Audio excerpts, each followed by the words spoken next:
Hey guys, Micah from blackbearcustomkydex. I've got a very unique project to show you today. This is one of the more unique things I've built in a little while now. This one is a modular setup that I kind of had some trouble with just because of the size and the real estate that the knives themselves occupy. So let's just get into this, and I'll give you a chance to kind of rate me or judge me based on my decisions here. This one's going to a gentleman named Brendan. Brendan had asked me to build him a piggyback sheath, a left-handed piggyback sheath for his Tops Bob, the Fieldcraft knife, and a Tops Backwoods Skinner. Now, if you look at these guys, there's a huge disparity between the lengths, which is a good thing for piggybacks, because obviously you're going to want this one to be, the handle to be down out of the way so you can comfortably draw both independently. But there's also a huge disparity in terms of the width of the blade.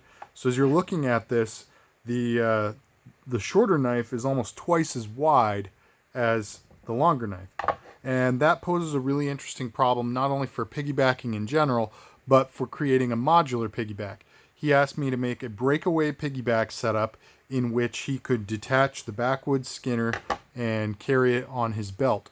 So originally we had talked, and I had said, maybe I could just make, he wanted something really simple. So I'd said I could probably, fabricate some kind of just factory style Kydex belt clip and, do a piggyback, something similar to this, only with a belt clip tucked behind it. He said that was fine. That was going to work out. So I started in on this project, and what I ended up finding out was with this knife, there's really no good clean way to do that unless I maybe put some kind of plate across the back and attach the clip to that. Very simple to do that, no problem whatsoever. However, that then widens the profile, and if you're doing anything with piggybacks, you're already kind of stacking a wider profile to begin with, and he wanted to stay as slim as possible. So with that in mind, I thought to myself, maybe there's a better solution, and since he has been waiting a long time, why not just throw in a little something extra for him, sweeten the deal, make the wait a little more worthwhile. So what you're looking at here, instead of having a breakaway that comes out and immediately goes onto the belt, what I've created here is a separate system that you just wear on the belt and plug your sheath into. So it pops out of this platform here and plugs into this platform here. And so the retention on this is strong enough so that you can just grip it and rip it and your knife will come out. Or of course you can use the thumb ramp and get that classic ballistic one-handed draw. This one is particularly aggressive. Usually pointing like straight up, it's pretty difficult to go, but it is a short knife and I put a lot of tension there for the draw. So very easy to use, very easy to swap between the two platforms. The one trick with it is that you kind of want to try to make sure that the spine of the sheath stays high inside the spine of the adapter that you're plugging into. It just helps to keep everything straight, and with that big blunt nose shape to it, it has a tendency to kind of wedge and want to tilt. Plus it's molded around the eyelets on the inside of this holder. You can identify the locations of all the eyelets. You can see, I'm sure, on the frame here in the camera, I mean. So that's that. So when you pull it out of, see, I just did it. If you just kind of leave it to your own devices, it's going to do that, and eventually it'll correct itself, but it's just a lot smoother if you keep that spine level as you push it in. And it's easiest to do that by keeping it high inside the holder. It just aligns everything automatically. Okay. So I feel like I was about to say something and I totally forgot. What's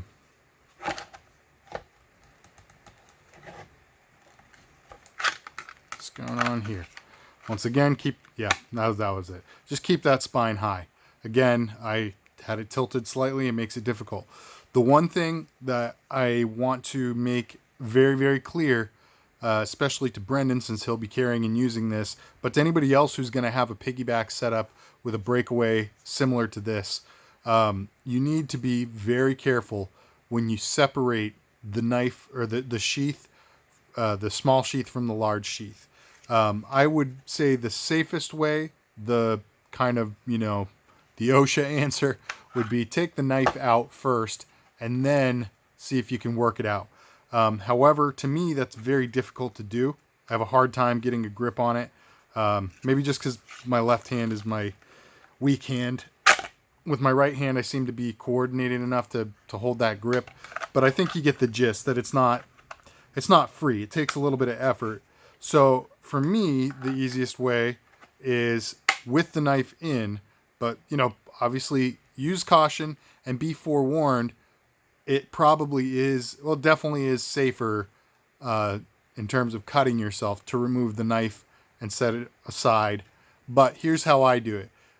You can grip the sheath, or the knife handle, I mean, but put your thumb on that thumb ramp. The combined pressure of the two things, you're going to be keeping the knife sheathed. You're not going to be drawing. You're not going to have draw pressure unless you let go with your thumb. But somehow that combined pressure seems to work to get the sheath to pull out a little bit easier. So please, please, please use caution, use common sense, and maybe even practice a little bit with it in case you ever want to do a quick transition. So it is a little bit difficult, but that is also by design, because you don't just want this to be loose and rattling, or especially not loose enough to obviously get snagged and pop out on accident. So safety and security of your gear is a deep, deep consideration when I build anything. This is a really interesting knife, guys. If you haven't already checked this out, this is the first time I'm checking it out. You can see it's got this, I'm not actually sure what this is called. It's kind of like a linchpin, I guess. But you can pop this out. And if you notice the butt of this, the little pommel, looks a little strange. You can tell it's a separate piece of metal. Well, if you grab that and pull it out, you've got a little gut hook in there. That is really, really cool. Tops is just, they've come up with a couple things like this that have just mind-blowing. I really, really like this idea. So that's cool. You've got a little gut hook stashed in there. I have no idea how hard that would be to hold on to if you're dressing game. So that, I couldn't tell you. But I would imagine you could also choke up on this one and use that to get a good, it's a Skinner. So anyway, I haven't personally processed game since I was a little kid helping out one of my uncles. So I wouldn't be the authority on that. But let me know, you hunters out there, tell me what you think of this. Is this going to be easy to hold on to? It's got Topps texture coating, and so you do have some grip, but also if you were worried about it, you could just weave your, look at that. This is probably what it's there for. You can just kind of put that through and get a good grip. I don't know. Hunters, let me know what you would do. What's the best way to go about it? Obviously, you don't want to lose your gut hook inside a carcass. So, all right. We'll wait for your expertise down below. I am certainly not the guy to ask about that. All right, and then the other knife here, obviously, we've got the Topps Bob. This is one of the most famous survival knives, bushcraft knives, hunting knives. It is just, almost everybody has one now. And it's no wonder why. These are really high quality. I assume this one's 1095. Usually, if it's a different steel, they put it on there. I've got one in 154 CM. But man, Topps does 1095 better than anybody. Well, maybe Essie, I don't know. But they do excellent heat treat. And this particular knife is just known for being really efficient processing wood, great for making feather sticks. It's rugged. You can baton with it. Look at this spine. It's thick. This has got to be 3/16 thick. It's just a real bear of a knife. So anyway, I love this thing. That's it. It's got very good retention, and the draw on this one as well is springy and smooth, and you shouldn't have any issues there. I just realized that I forgot to put, I got to put a couple D-rings on and a leg strap. It's actually going to be a drop leg, not a dangler. So why don't I pause the video and come back with that when that's ready and finish out the video then. All right, sorry about that, guys. I got ahead of myself when I was building this. So in any event, as you can see here, I've added a couple D-rings and a thigh strap. So this completes the drop leg setup. Oftentimes you hear the word drop leg or the term drop leg incorrectly classified or categorized, whatever. Basically, a drop leg is a dangler with a thigh strap on it. Drop leg rigs that you might find pre-manufactured, like a Safariland drop leg, it's essentially the same thing with a little bit more webbing involved, but that's all it is. It dangles from the belt and hooks around your leg with a strap.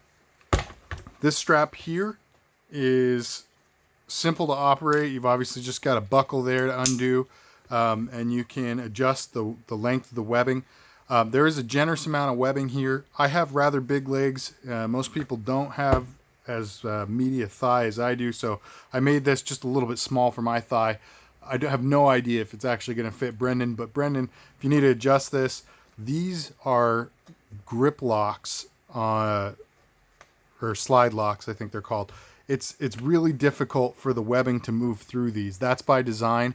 So it will take a minute to adjust, and it's kind of frustrating, but it's worth it because once you get it to where it needs to be, it's not going to move on you at all. So, all right, so that's what we got there. And in case I hadn't made it clear before, I just kind of realized I didn't really say much about it, but this, whoops, that's not what that's for.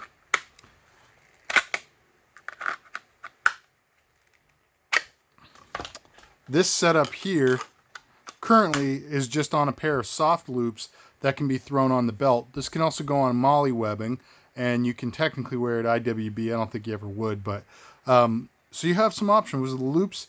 This is how I would probably wear it, but if you wanted to lower it on your body, you obviously have the ride height options, all of these all these eyelets that you could go through.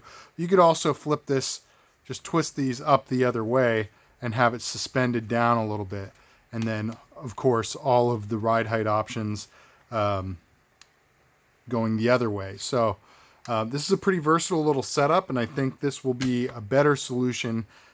Basically, if I were to have created the belt clip option that we'd originally talked about, this would have to be at least another 3/4 inches out. And that to me it's just a little bit unacceptable in terms of the bulk. If we're talking about putting it on a tech lock, maybe that's a different story. But yeah, for what it is, I just thought it would be really bad to have it be so wide. So in any event, that is what I've got for you guys to check out. I'd love your opinions down below. What do you think of having this separate rig that you can just put on your belt and transition the sheath in between the Piggyback and this thing? Obviously, you could just have this in your pack or something, stowed away. It's really narrow, low profile, ambidextrous, all that good stuff. You could just throw this in your pack. You could even have this in your pocket. And when you need to actually carry it on your belt, obviously pull it out and just transition it there. I'm really happy with how both of these setups came out, and I really like everything about this, to be honest with you. I'm really happy with this. The colors, just for quick reference, we've got Moss Gray, which is basically a darker version of OD Green on the bob. I put Coyote Gray on the Backwoods Skinner, and then the pattern kydex here is called True Timber Strata. You guys have probably heard of True Timber. This is their pattern they call Strata. So Moss Gray, Coyote Gray, and Strata is what you're looking at here. So let me know what you guys think. How's it look? How's it function? Is this something that you would like? Why or why not? And of course, opinions on the knives. What do you think of these things? Get some conversations generated in the comment section down below. All right, guys. I apologize for rambling so long, but I appreciate you sticking around. Like, share, comment, subscribe, and tune in for the next one. God bless.